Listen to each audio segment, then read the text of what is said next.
presented by Mathli Express Music.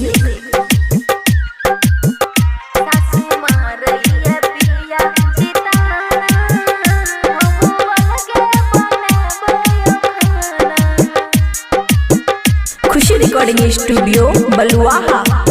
सासू मारैया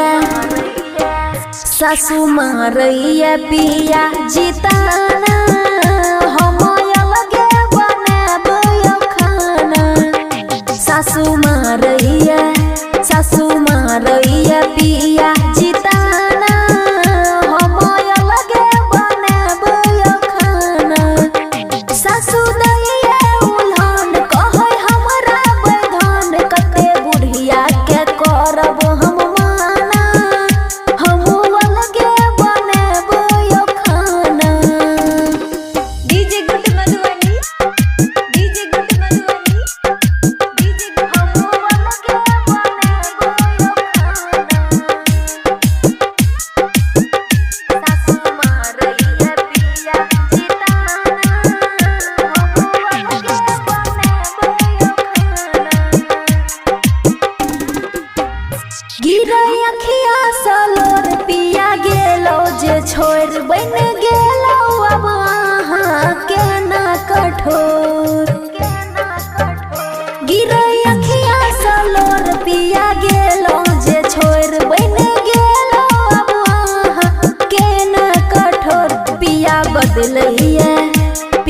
बदलैया देखियो जमाना हम अलगे बनाबो खाना। सासू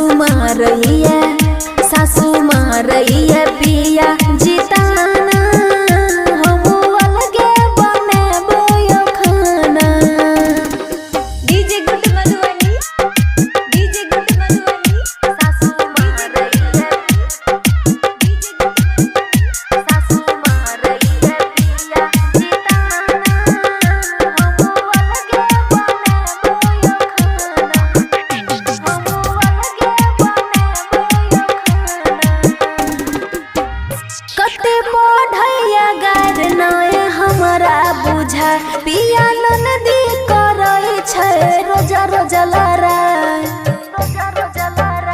कते पढ़ैया गार नय हमरा बुझा पिया ननदी करै छै रोजा रोजा लड़ाई। बेटी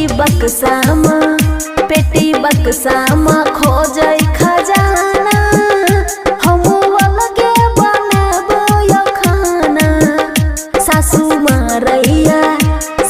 मारैया पिया जिताना हम अलगे बनाबो खाना। खुशी रिकॉर्डिंग स्टूडियो बलुआहा।